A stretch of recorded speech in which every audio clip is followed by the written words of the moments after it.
Fala galera, segue aí mais um conteúdo babadeiro de uma pessoinha arretada, porque eu vou falar, os pequenininhos são sempre perturbados da cabeça e Napoleão, ele entra nesse quadro de pequenininhos arretados. Lembre-se que Napoleão é uma figura que começou a conquistar espaço nas fases da Revolução Francesa, ao ponto que ele vai atingir um cargo de importância, chamar a atenção dos protagonistas da Revolução, e isso vai fazer uma transformação na liderança do processo revolucionário.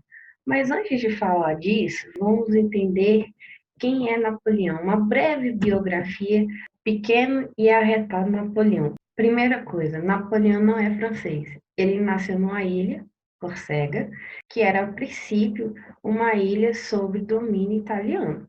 Ela foi anexada ao território francês em 1768. Então, Napoleão é aquele negócio. Ele nasceu italiano, mas ele vai se tornar francês, porque a formação educacional, bem como a formação militar dele, é no território francês. E aí, aos 15 anos, ele vai para a escola militar em Paris, só que pelo fato da origem dele não ser nobre, pior, não ter uma origem francesa, evidentemente não se espera muita coisa do pequeno Napoleão. Ele nunca iria atingir cargos de importância, ascender militarmente nas Forças Armadas, porque a gente tem que pensar que antes do processo revolucionário francês, o pré-requisito para você ascender a cargos de importância, não só na vida militar, mas em qualquer âmbito social, tinha como base o seu nascimento. Se você nasceu nobre, você tem privilégios e você pode ascender a cargos de importância. Não tinha condições que ninguém que fosse parte do terceiro estado, como era Napoleão, lembre-se da divisão social francesa no antigo regime, era dividida em estados, primeiro estado, segundo estado, terceiro estado, no qual o primeiro e segundo estado compõem o clero e a nobreza, que eram as classes privilegiadas, e no terceiro estado, burguesia, a classe trabalhadora urbana e rural. Por essa razão, mesmo que ele desejasse atingir cargos de relevância na vida militar, ele nunca ia conseguir. Isso vai modificar a partir do momento que eclode a Revolução Francesa. Por quê? Porque com o processo revolucionário vai dar fim às estruturas feudais que sustentavam o antigo regime. O privilégio de nascimento vai dar espaço para o mérito. Você ascende socialmente, militarmente, devido a méritos próprios. E é isso que vai fazer de Napoleão um general, que vai ganhar fama, que vai ser uma figura popular, porque ele representa essa camada social negligenciada no antigo regime e ele consegue ascender, coisa que muita gente no âmbito militar e no âmbito social também deseja. Beleza? Só que Napoleão ele não nasceu revolucionário. No início da Revolução Francesa, Napoleão ficou do lado da monarquia absolutista. Ele está seguindo ordem, ele é um soldado raso. Então, eu vou seguir o que a minha vida militar me preparou para sempre: defender a monarquia, defender a França. Só que, com o passar do tempo, os soldados que estavam sob seu comando, lembre-se que a maioria do exército francês vem do terceiro estado, começaram a apoiar os insurgentes revolucionários, começaram a mudar de lado. Por quê? Porque a Revolução Francesa vai defender princípios liberais, vai ampliar direitos para o terceiro estado. Isso era de interesse dos soldados rasos que nunca conseguiriam ter privilégios, terem direitos atingidos dentro de um antigo regime. E aí, com o passar do tempo, quando ele percebe essa mudança ideológica, política que está acontecendo na França, ele muda de lado também e ele vai entrar, adivinhe, ele vai entrar no Partido dos Jacobinos. Afinal de contas, ele não é um grande burguês industrial, ele não é um grande burguês dono de terra, e é por ser um burguês raso que ele vai entrar no Partido dos Jacobinos. Afinal de contas, os jacobinos representam a pequena burguesia. E aí o pequeno Napoleão se viu representado duplamente, né? Como eu falei para vocês, lá na última videoaula sobre o processo revolucionário francês, o diretório passa plenos poderes a Napoleão, e essa passagem de poder a Napoleão vai demarcar o fim da Revolução Francesa e o início do que a gente chama de Era Napoleônica, que é o conteúdo dessa videoaula. Só que o que vocês têm que entender é que, nesse primeiro momento da Era Napoleônica, Napoleão não está governando sozinho. Ele está governando junto com duas figuras que representariam os girondinos e a planície. Esse trio parada dura é que vai compor o período que a gente chama de consulado, que vai de 1799, ano que demarca o fim da Revolução Francesa, até 1804. O que é importante aqui é que Napoleão é o cônsul mais importante, e isso vai lhe dar alguns privilégios que vai possibilitar que ele, diferente dos outros cônsules, tenha a possibilidade de tomar algumas decisões.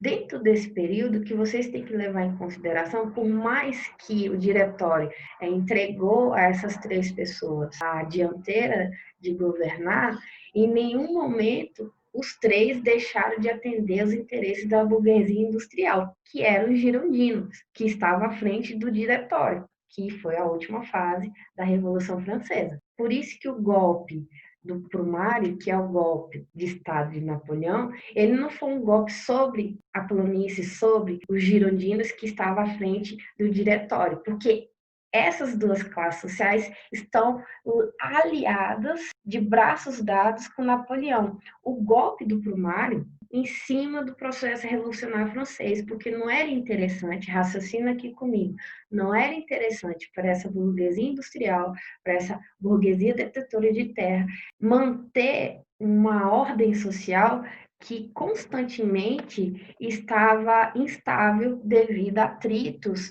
dos grupos políticos e sociais que compõem a nação. Então, era necessário ter um momento de estabilidade política para que assim haja estabilidade social, econômica, importantíssimas para o desenvolvimento industrial do país. Só que o diretório não conseguia isso porque eles não tinham o respeito, eles não tinham a admiração da população. Quem vai ter isso é Napoleão, por isso que ele vai ser eleito o primeiro cônsul, porque ele vai conseguir agregar essa população que estava constantemente em atrito com essa elite burguesa, só que agora ele vai tentar amenizar essa tensão. Só que nunca deixe de entender que Napoleão ele não representa as camadas populares, mesmo sendo oriundo do Partido Jacobino, a parceria política dele, desde o diretório, é com os girondinos e com a planície. Ou seja, o governo dele vai ser para atender às demandas da burguesia. E para isso ele vai fazer uma série de reformas administrativas e financeiras. Aqui eu citei as 6 mais importantes. A primeira delas é porque ele precisava resolver os problemas que atingiam a indústria e o comércio, que estavam ainda engatilhando, se você for ver que nesse momento a Inglaterra é uma grande potência industrial que está vendendo os seus inventos tecnológicos que intensificam a produção para outros países europeus, inclusive para os Estados Unidos, enquanto que a França está numa treta interna que não tem fim. Então, era necessário acabar com essa treta interna e desenvolver o setor industrial, que é importante, bem como o setor do comércio. Além desse fator importante, era necessário reorganizar o setor de transporte, ou seja, modernizá-lo, introduzir a ferrovia, bem como organizar o seu setor agrário, porque boa parte dos nobres, lá no início do processo revolucionário francês, fugiram da França por conta do grande medo. Lembre-se que os camponeses se armaram até os dentes, do jeito que deu, e invadiram as grandes terras, tocaram terror nos nobres, por vezes mataram quem ficou lá e tomaram as terras. Então, era também necessário reorganizar o setor agrário. Lembre-se que não existe indústria sem matéria-prima. Não tem indústria de tecido sem algodão, e o algodão vem do campo. Mas para isso acontecer, eu preciso de uma parceria política e econômica com grandes donos de terra, que façam das suas terras um meio de produção para atender o setor industrial. Mas para isso acontecer, é preciso pôr ordem na casa. Então, é por isso que é o segundo tópico mais importante nas reformas que o consulado vai fazer. Terceiro tópico, importantíssimo também, é criar um sistema de serviço público eficiente, porque durante o Estado absolutista a gente vai ter os cargos públicos, né, a burocracia estatal. Só que a burocracia estatal dentro do absolutismo, ela está atendendo os interesses do rei. Só que agora é necessário criar um aparato administrativo público para colocar no papel o que é necessário para o desenvolvimento francês, quais são os setores mais negligenciados, aonde tem que se investir dinheiro, quais são as camadas populares que estão em calamidade social. E isso tudo, quem tem que fazer é o serviço público. Só assim saber aonde tem que investir pesadamente para o desenvolvimento francês acontecer. O quarto tópico também é muito importante para a burguesia, é criar um banco francês, porque o banco se torna tanto um mecanismo de proteção das riquezas desses nobres, desses burgueses, bem como um mecanismo de empréstimo. Então, além do banco ser criado, era necessário inovar a moeda, porque a moeda que ainda existia no território francês era oriunda do antigo regime. Então, até a moeda foi mudada, se tornou agora o franco. E, por fim, o consulado ele vai investir pesadamente no setor da infraestrutura. E aí, raciocina aqui comigo. O setor da infraestrutura é o quê? Obras públicas em várias regiões da França. Aí eu pergunto para vocês, quem é que vai trabalhar nessas obras? É o burguês? É o nobre? Não, é a classe trabalhadora. Essa tática política do consulado foi uma forma que eles encontraram para amenizar a tensão com os populares. Até agora não viram as pautas que eles reivindicam serem atendidas pelo consulado, pelo contrário.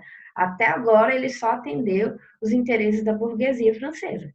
Só que a partir do momento que ele cria um projeto de construção de obras públicas, ele também cria empregos. Isso é importante porque a maioria da população francesa estava desempregada. A partir do momento que ele cria esse projeto de obras públicas, ele faz com que as pessoas estejam trabalhando. Mesmo recebendo pouquinho, ele vai estar trabalhando. Ele vai estar o quê? Construindo a França junto com Napoleão. Então, é essa ótica.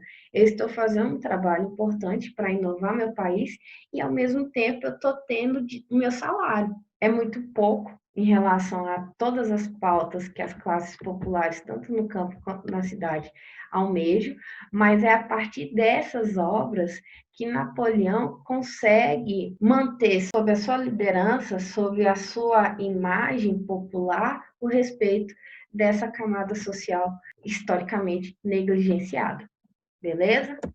A reforma política mais importante do consulado é, de fato, o Código Civil Napoleônico. Ele é tão importante que vai servir como base para outros códigos civis que vão surgir posteriormente a essa fase. A inspiração para a elaboração desse código, obviamente, vem do direito romano.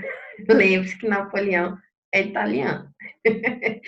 E aí, esse código ele vai só legitimar o que Napoleão e seus parceiros já estão fazendo desde o início do consulado, que é atender os privilégios da burguesia, os interesses da burguesia, como, por exemplo, o direito à propriedade, o direito à igualdade jurídica. Tem um artigo que deixa bem claro qual é o lado que Napoleão representa. Vai ser promulgado a proibição de greves e sindicatos.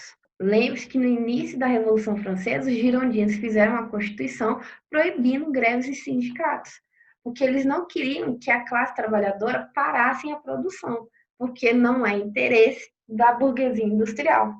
E é por isso que dentro do Código Napoleônico vai ter um artigo exatamente proibindo que isso aconteça. Só que para não dar na cara que o consulado ele está governando para a burguesia industrial, Napoleão e seus companheiros eles vão fazer uma série de projetos de obras públicas, como eu falei para vocês no slide anterior, para gerar emprego. porque as pessoas que têm emprego geralmente reclamam menos, então deixe elas empregadas, recebendo um salário não é digno ainda, melhor assim do que não estar trabalhando e morrendo de fome. Outro aspecto importante é que o Código Civil Napoleônico vai determinar a separação entre o Estado e a Igreja, que é muito característico de estados liberais. O Estado é laico, cada um exerce a crença que queira, de forma individual, porque fé, cada um tem a sua, mas o Estado não pode intervir, o Estado ele tem que abarcar todo tipo de fé, inclusive a não fé.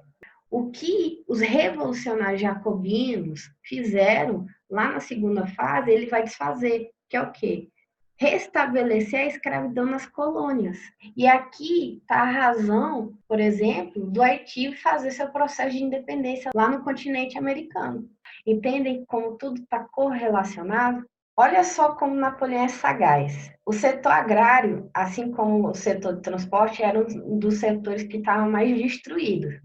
Então, além de reorganizar o setor agrário para atender esses nobres e essa burguesia industrial, ele vai fazer uma distribuição de terras para os camponeses. Atenção aqui, não são terras muito férteis, porque essas terras muito férteis elas vão ser voltadas para a produção de matéria-prima necessária para fomentar a indústria. Afinal de contas, nenhum nobre, nenhum burguês dono de terra vai ceder um pedacinho dessa terra muito produtiva para camponês viver. Aquela porção de terra que poderia ser distribuído para o camponês, ele vai distribuir. Por quê? Ele está tentando agradar aqui gregos e troianos. Evidentemente que ele representa a burguesia industrial. O projeto político de obras públicas atinge uma demanda da classe trabalhadora urbana, que é emprego, deu emprego, tá aí, ó. Para não deixar o campo de lado, ele vai fazer essa redistribuição de terra, que é uma reforma agrária lá Napoleão, para atender a demanda dos camponeses, que é o quê? O acesso à terra. Então, ele vai fazer isso. Então, percebam o jogo político de Napoleão. Eu represento a burguesia, mas eu estou colocando um doce na boca dos trabalhadores urbanos e dos trabalhadores rurais, para eu não ter problema. Eu preciso de coesão social. Eu preciso que eles fiquem do meu lado. E eles vão ficar. Bacana? Um dado interessantíssimo, o poder legislativo ele vai ser dividido em 4 assembleias, cujo objetivo era criar, debater e aprovar as leis. Além disso, existia a figura do Senado, que deveria valer essas novas regulamentações, essas novas leis, bem como escolher os 3 cônsules que estariam na frente do poder executivo. Bacana? Só que, como eu falei para vocês, desses 3 cônsules, o primeiro cônsul ele vai ter funções que os outros cônsules não têm, como, por exemplo, pode nomear qualquer pessoa para o serviço público, ele pode nomear os ministros, ele pode nomear todos os membros do Poder Judiciário, ou seja, e Napoleão enxerga essa brecha legal para paulatinamente concentrar mais poder na sua mão. E ninguém faz nada. Ele vai fazendo um remendo jurídico ali, uma emenda constitucional aqui, e ninguém interfere, porque ele está fazendo tudo que a burguesia quis. Deixa o pequenininho ser feliz. Só que essa ausência de interferência nas modificações feitas por Napoleão vai trazer algumas consequências. Guarda aí para depois vocês entenderem. Bacana? Então, Código Civil Napoleônico é a reforma política mais importante do consulado. Suave? Vamos seguir o bonde. A outra coisa importante para Napoleão é que ele vai reatar laços com os antigos inimigos do processo revolucionário. O primeiro inimigo era a igreja, porque a igreja sempre esteve do lado dos nobres absolutistas e faziam parte da classe privilegiada, porque o clero detinha posse de terra, mas não pagava impostos, assim como os nobres no antigo regime francês. E aí, o que vai acontecer com a Revolução Francesa? As terras que estavam sob domínio da igreja vão ser desapropriadas e eles vão perder a liberdade religiosa por vezes dentro do processo revolucionário. Só que Napoleão está o quê? Arrumando a casa, ele não quer treta com ninguém e ele vai restabelecer relações diplomáticas com a Igreja Católica. agora dando à Igreja Católica plena liberdade religiosa de organizar seus cultos. Isso não significa que o Estado é católico. O que isso significa é que, de acordo com o Código Civil Napoleônico, o Estado é laico. Então, ele tem que fornecer a todo tipo de religião mecanismo para que ela tenha liberdade religiosa. No entanto, os bens da igreja permaneciam subjugados ao interesse do novo governo. O que isso quer dizer entre as linhas? Que os bens da igreja estavam à mercê dos interesses da burguesia. Você não tem liberdade religiosa? Bacana. Mas o Papa não pode interferir mais no Estado francês, porque o Estado é laico, e os bens da igreja, que boa parte deles se resume em terras, vão estar sob os interesses do governo, que representa os interesses da burguesia industrial. Então, percebam aí o jogo de cintura que Napoleão fez. E aí ele consegue resolver esse atrito com a Igreja Católica. O outro atrito que ele vai resolver, ele vai fazer um tratado de paz com os países que, no processo revolucionário francês, tentaram invadir a França várias vezes para repor o antigo regime. Lembre-se que boa parte dessas tropas vinha de parceiros econômicos da França absolutista. Então, para sanar todo tipo de revanchismo da parte desses países, que muitos deles ainda estavam sob o jugo do absolutismo, e para mostrar a esses países que o consulado é diferente dos governos que ocorreram na Revolução Francesa. Aí os países assinam esse tratado de paz, reconhecem que o consulado não vai causar nenhum problema de ordem interna que pode ecoar para esses países. Lembre-se que boa parte desses países tinha medo que o processo revolucionário francês levasse para os seus territórios os ideais liberais. Afinal de contas, o liberalismo é contra o absolutismo. Mas com a figura de Napoleão, convenceu eles de que agora a França está arrumando sua casa e não quer treta com ninguém, eles assinam esse tratado de paz, finalizando de forma provisória, evidentemente, os conflitos dessas nações com a França. Por que que é provisório? Porque depois a gente sabe muito bem que Napoleão é treteiro, que vai causar muita, mas muita dor de cabeça para essas nações europeias. Suave? Beleza? Então vamos seguir. Napoleão ele estava pensando em tudo mesmo, inclusive na educação do povo francês, porque a educação do povo francês durante o absolutismo era para a elite.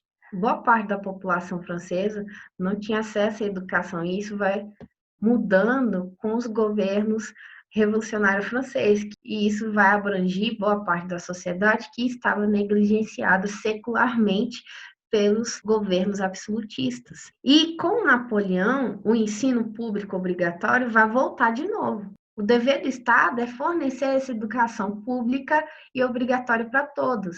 Então, ele vai retomar essa pauta jacobina, porque, querendo ou não, foi durante o governo jacobino que o ensino se tornou público e obrigatório, para atender a demanda das camadas populares, tanto do campo quanto da cidade. Só que também ele vai atender a camada rica francesa por meio da criação dos liceus. Eram internatos que tinham como objetivo formar cidadão, não qualquer cidadão, mas aqueles capazes de ocupar altos cargos, tanto nas Forças Armadas Francesas, quanto no Estado francês. Então, ele literalmente criou uma escola que formava tanto o seu membro militar quanto o seu membro de serviço público. Genial!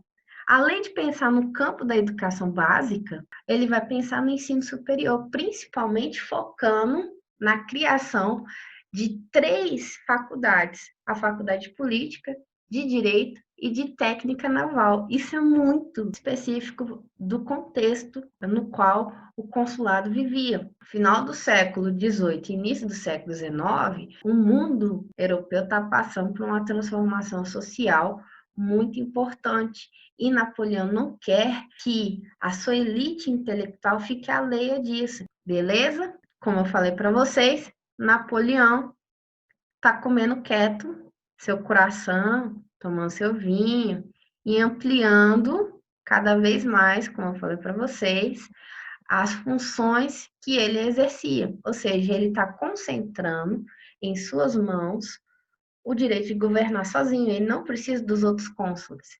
Tanto é que ele consegue se proclamar cônsul vitalício. Galera, vocês perceberam que eu consigo governar, que eu consigo atender a demanda de interesse de vocês, burguesia industrial, e eu consigo controlar a base da sociedade. Deixa eu governar até o fim da minha vida, porque eu acho que encontrei a minha função nesse mundo.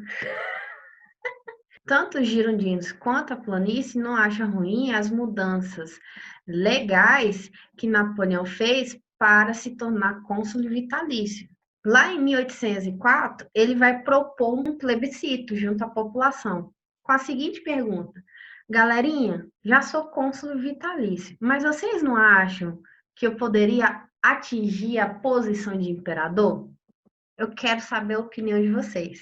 E aí, o que vocês acham que aconteceu? Primeira coisa, o plebiscito foi proforme, porque ele já estava com a intenção de se autodeclarar imperador, mas ele faz esse plebiscito para legitimar a figura dele enquanto imperador francês, e é óbvio que ele consegue aprovação popular e também da elite que ele representava, bem como de um parceiro novo que ele fez, que é a própria igreja. Galera, o Papa da época foi na coroação de Napoleão.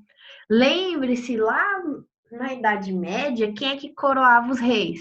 Lembre-se lá no antigo regime, quem é que coroava os reis? A igreja. Só que nesse momento, o Papa ele só foi convidado, porque quem vai coroar Napoleão é ele mesmo. O que isso simboliza?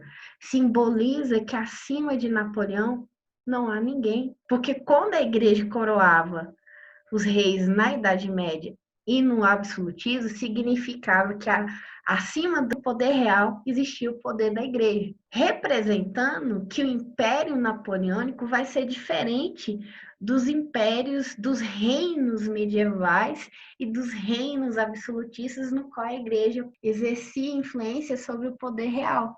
Aqui ele está falando assim, galera, quem manda aqui sou eu. E acima de mim só tem quem? Eu. Por isso que é errôneo dizer que o Império Napoleônico é uma repetição dos reinos absolutistas. Essa autocoroação demarca o fim do consulado e o início do Império Napoleônico, que vai de 1804 até 1815. Por que eu falei para vocês que o Império Napoleônico não pode ser comparado ao absolutismo? Mesmo que Napoleão tenha se declarado imperador, deve ser por conta da origem dele romana, né? Subiu nele a ideia de que ele é descendente de Júlio César, de Marco Antônio, de Otávio, dos grandes imperadores romanos. Só pode. O Império Napoleônico, ele é diferente dos estados absolutistas porque ele mantém o que Napoleão exercia no consulado. O quê? O Império Napoleônico se mantém fiel aos interesses da burguesia. Em nenhum momento ele vai deixar de atender às demandas políticas e econômicas da burguesia. Com o império, ele só está falando assim: eu não quero dividir o poder com ninguém. Eu não preciso dividir o governo com ninguém. Por isso que quando houve essa mudança do consulado para o império, a elite não piorou. A camada popular também não fez nada. Ele conseguiu ascender à condição de imperador sem encontrar nenhum tipo de força contrária a esse tipo de ação. Aí você pensa, então foi tudo um mar de rosas, foi maravilhoso. Não, porque qual é o problema de todo império no mundo? Desde que o mundo é mundo, todos os impérios prezam pela expansão territorial. E qual é o problema de se expandir territorialmente? Você vai invadir território que não é seu, querido. Você vai querer anexar território sob o seu comando que não era seu. E para isso, você tem que ter o quê? Uma força militar muito forte. Napoleão já estava organizando isso, afinal de contas, o liceu é a escola que vai formar essa juventude nova para abastecer a Força Armada, bem como para abastecer o serviço público do Estado francês. Então ele pensou em tudo, cara. O cara foi jogador de xadrez sensacional, fala sério. Porém, a política de expansão territorial de Napoleão vai trazer como consequência o quê? Guerras. E para manter guerras é necessário o quê? Dinheiro. Toda a campanha militar gera custos. É por isso que uma das estratégias militares de Napoleão era o avanço rápido. Por quê? Quanto mais rápido ele avançasse no coração militar do inimigo, mais rápido ele conseguia a vitória. E seu exército estava equipado de poder bélico suficiente para obter esse êxito de forma rápida. Então aí vocês percebam que a partir do momento que ele organiza essa força e usa essa estratégia, ele vai ampliando os territórios sob domínio francês. Tem um território em particular que ele tá de butuca. Só que é muito difícil avançar sobre esse território. Por quê? Napoleão organizou o maior exército da época. Isso é fato. Quando chega na Marinha, ele ainda não é a maior potência naval. Quem era a maior potência naval? A Inglaterra. Napoleão queria avançar ao território inglês, só que para chegar na Inglaterra, ele tinha que passar pelo Canal da Mancha. Lembre-se que a Inglaterra é uma ilha, por isso que o conflito bélico entre França e Inglaterra vai acontecer no mar. Quem é que vence? Obviamente, a Inglaterra. E com isso, a Inglaterra consegue impedir a invasão do seu território pelas tropas francesas. Aí Napoleão fica pé da vida, porque além de perder uma batalha naval, e isso significa reconhecer que seu poderio bélico naval ainda não é superior ao inglês, e significa também que ele não obteve êxito no domínio do território inglês. Você acha que ele desistiu?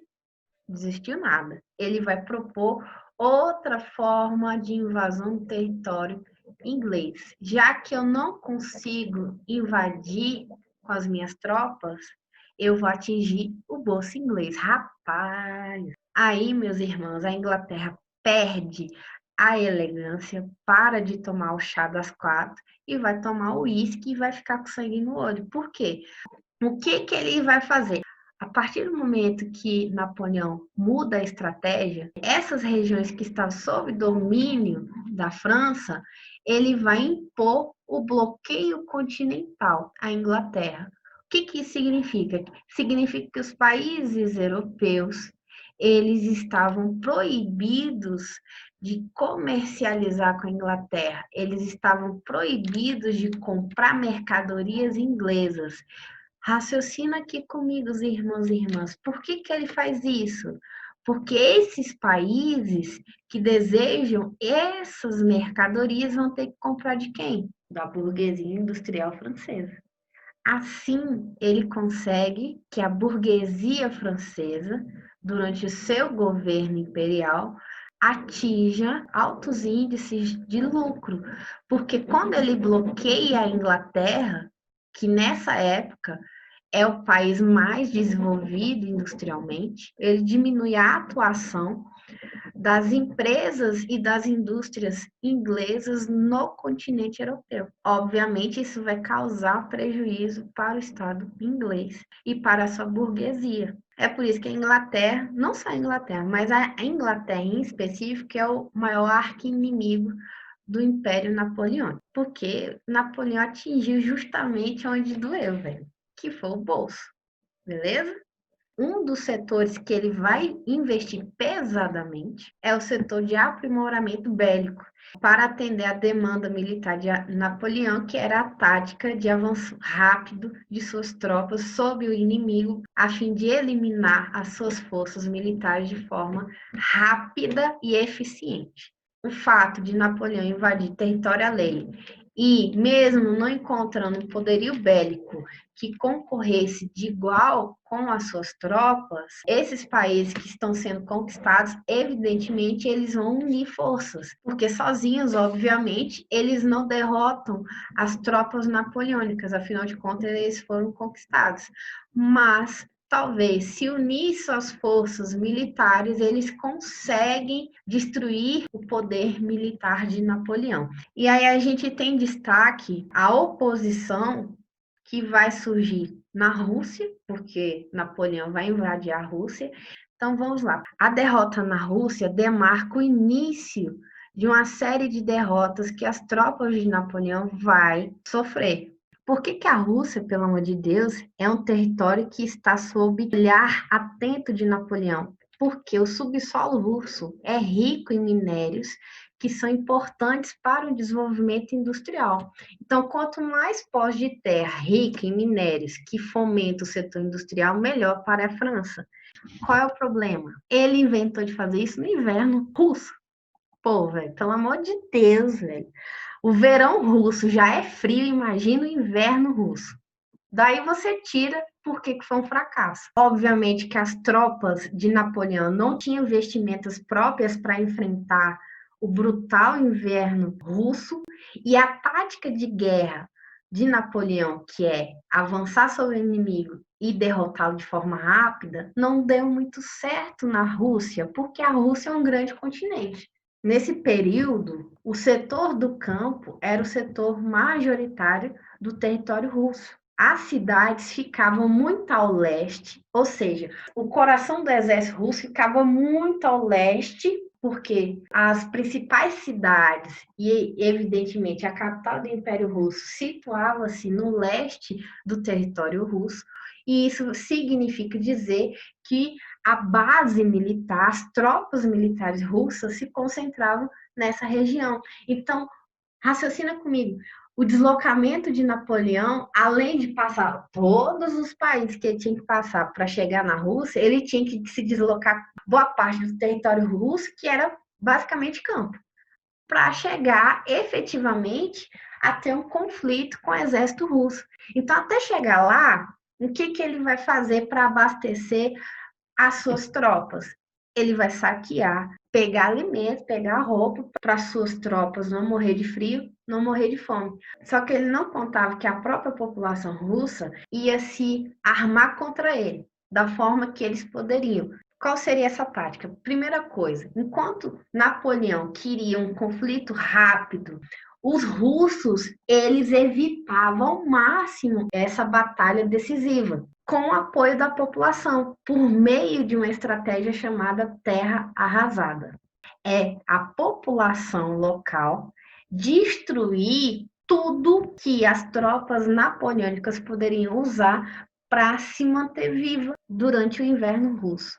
O que isso significa? Significa que a população russa começou a queimar as próprias casas, envenenar animais que eles não conseguiam transportar junto com eles, ou seja, literalmente arrasar a própria terra para ela se tornar inútil para as tropas inimigas. Por meio dessa tática de guerra cabulosa, tenebrosa, que depois os russos vão usar contra Hitler, mas isso é outra história, os russos conseguem derrotar as tropas de Napoleão pelo cansaço, porque os russos conhecem seu território, os russos têm roupa própria para enfrentar seu próprio inverno.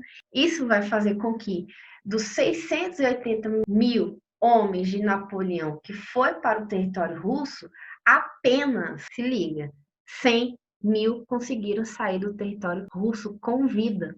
Os demais, a maioria deles morreram de fome ou morreram de frio. Depois de 1812, as nações inimigas de Napoleão perceberam que ele não era um imperador invencível, que ele poderia ser muito bem derrotado. A maior prova disso é a derrota na Rússia. Beleza? A Batalha das Nações demarcaria, teoricamente, o fim da era napoleônica. Depois vocês vão entender por que é teoricamente. Por que ela é relevante? Porque 5 países vão unir suas forças militares para destruir e derrotar efetivamente as tropas de Napoleão e, consequentemente, depor Napoleão. Quem são esses países? A Prússia, a Áustria, a Rússia, evidentemente, e a Suécia. Com essa união militar desses países, Napoleão ele se percebe numa situação desprivilegiada. Então ele ordenou a retirada das tropas francesas. E isso vai facilitar com que a coligação desses países invada a capital francesa em março de 1814. E com isso, eles conseguem depor Napoleão. Ele se entrega sem nenhum problema. A partir do momento que eles derrotam Napoleão, vai ser restabelecido o quê? A monarquia na França. Quem vai assumir a coroa nesse momento vai ser o irmão do rei guilhotinado, Luís XVIII. Vai se manter em uma monarquia esclarecida. Beleza? O que aconteceu com o pequenininho Napoleão? O bichinho ficou triste, desconsolado, a derrota foi real. Ele foi obrigado a assinar um tratado reconhecendo essa derrota e reconhecendo que ele perdeu a posse dos territórios que ele conquistou. Napoleão vai ser aprisionado na ilha de Elba, fica no mar Mediterrâneo, longe do seu território, longe dos países, mas não tão longe assim, se você pensar que ele está numa ilhota no mar Mediterrâneo, e os países europeus acharam que, enfim, vivendo que nem um rei, ele iria ficar quietinho até morrer. Engano deles, porque no dia 20 de março de 1815, Napoleão consegue chegar marchando, rodeado de tropas armadas até o dente, e detalhe, ovacionado pela maioria da população francesa, ele literalmente dá as caras em Paris.